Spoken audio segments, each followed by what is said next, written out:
So ఇప్పుడు కేటీఆర్ అనే వ్యక్తి బీఆర్ఎస్ పార్టీ వశం చేసుకున్న తర్వాత ఇప్పుడు ఎట్లా కవిత చూస్తాం మనం. కవిత ఏం చేస్తూ ఉంది ఇప్పుడు ప్రస్తుతం? కవిత సొంత కుంపటితోటి జాగృతి ద్వారా అనేక కార్యక్రమాలు చేస్తూ ఉంది.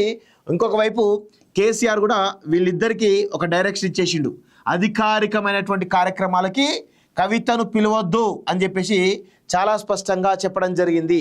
సో అధికారికమైనటువంటి బీఆర్ఎస్ పార్టీ కార్యక్రమాలు కావచ్చు, లేకపోతే బీఆర్ఎస్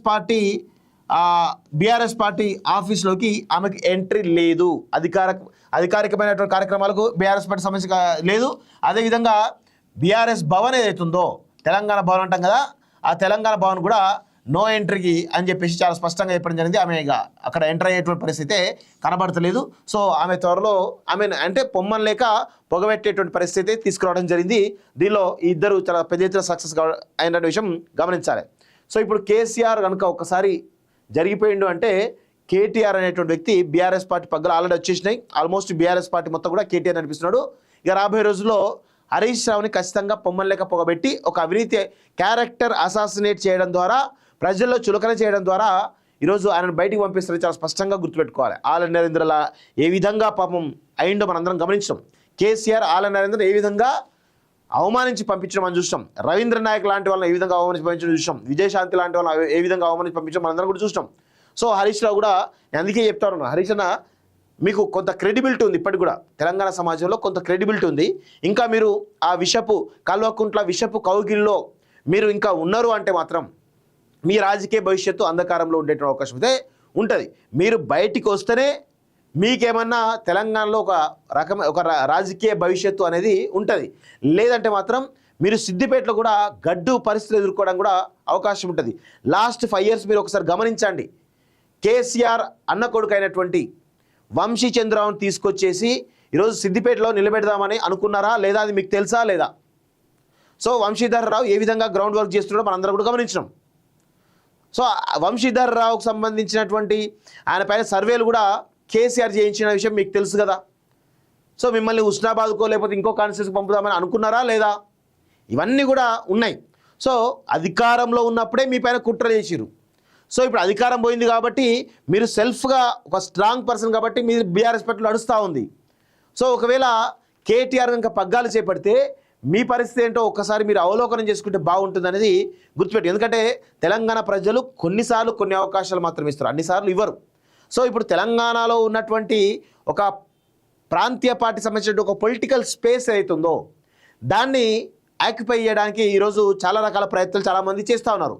ఒకవైపు తీర్మార్మల్ బీసీ కోణంలో చేస్తూ ఉన్నాడు. ఇంకొక వైపు కవిత కూడా నేనెందుకు తగ్గినని చెప్పేసి ఆమె కూడా ఒక బీసీ కోణం, ఇటు ప్రాంతీయ పార్టీ కోణంలో ఆమె కూడా పార్టీ పెట్టి ఇక్కడ ఉన్నటువంటి స్పేస్ ఏందో దాన్ని క్యాచ్ చేసుకో ప్రయత్నం చేస్తూ ఉంది. అదేవిధంగా మీరొక్కరు మాత్రం అలాంటి ప్రయత్నం చేయట్లేదు. ఎందుకంటే మీరు ఒక లాయాలిటీ తోటి ఉంటున్నారు కాబట్టి మేబీ అది వర్కౌట్ కాదనుకుంటారా లేకపోతే నన్ను తొక్కుతారనుకుంటారా మరి ఏ భయంలో తెలియదు. కానీ మొత్తానికైతే మీరైతే కొంతమేర ఇబ్బంది పడుతున్న విషయం గమనిస్తూ ఉన్నాం. కానీ భవిష్యత్తులో మీరు బయటికి వస్తే బాగుంటుంది అనేది చాలా మెజారిటీ ప్రజల అభిప్రాయంగా కనబడుతూ ఉంది. చూద్దాం మరి మీరు ఇంకా అన్ని రోజు అంటే ప్రజలు కొన్నిసార్లు అవకాశాలు ఇస్తారు. ఆ అవకాశాలు మీరు ఆ టైంకు తగ్గట్టు వినియోగించుకుంటే బాగుంటుంది. ఒకవేళ టైం అయిపోయాక మీరు వినియోగించుకుందాం అనుకున్నా కానీ అవకాశం లేకపోతే, ప్రజలు నమ్మకపోతే మీరు రాజకీయంగా ఇబ్బంది పడేటువంటి అవకాశాలు అయితే ఉంటాయి. సో ఈ కోణంలో మీరు ఆ దిశగా ప్రయాణం చేస్తే మరి చేయడానికి స్కోప్ ఉంది. మరి ఏం చేస్తారో చూడాల్సిన అవసరం అయితే ఉంది. సో మొత్తానికైతే బీఆర్ఎస్ పార్టీ రాబోయే రోజుల్లో కల్వకుంట్ల కుటుంబం కంప్లీట్గా చీలిపోయేటువంటి అవకాశం అయితే కనబడతా ఉంది. సో దానికి ఆజ్యం పోసింది కవిత. ఇక వీళ్ళిద్దరూ ఎట్టి పరిస్థితులను ఇటు కేటీఆర్ కానీ హరీష్ కానీ కవితను బయటికి పంపడానికే చాలా పెద్ద ఎత్తున ప్రయత్నాలు చేస్తున్నారు. కేటీఆర్ కూడా సస్పెండ్ చేద్దాము, షోకాజ్ నోటీస్ ఇద్దామని చెప్పేసి వీళ్ళిద్దరూ ప్రపోజల్ పెడితే కేసీఆర్ అవన్నీ పిచ్చి పనులు చేయకండి, మీరు ఆల్రెడీ ఇప్పటికే చాలా పిచ్చి పనులు చేశారు ఆ ప్రభుత్వ విషయంలో. సో ఆమెను మీరు అధికారిక కార్యక్రమాలకు కానీ లేదంటే ఇంకా వేరే కార్యక్రమాలకు కానీ పిలవకండి, ఆమెకు బ్యాన్ చేయండి అని చెప్పేసి క్యాడర్ కూడా ఇన్ఫార్మ్ చేయండి అని చెప్పేసి చాలా స్పష్టంగా చెప్పారు. మరి ఇక్కడ ఏమైతే చూడాల్సిన అవసరం అయితే ఉంది. ఇది కల్వకుంట్ల కుటుంబం. ఇక రేపటి రోజున వీళ్ళ భవిష్యత్తులో వీళ్ళ ఎంత ఘోరంగా చీలిపోతో ఒక్కసారి మీరు టైం వస్తే కానీ తెలియదు మనకి. అంత దారుణంగా అంటే తెలంగాణ ప్రజల ఉసురు దాకదా, తెలంగాణ ఉద్యమకారుల ఉసురు దాకదా, ఖచ్చితంగా దాకుతుంది. కర్మ అనేది వదిలిపెట్టదు కదా. విదేశాల్లో ఉన్నత విద్యను చదువుకోవాలని అనుకుంటున్నారా? అయితే వెంటనే ఫ్లైగ్రాడ్ ఓవర్సీస్ ఎడ్యుకేషన్ కన్సల్టెన్సీని సంప్రదించండి. మీ విదేశీ కలలను సాకారం చేసుకోండి. ఫ్లైగ్రాడ్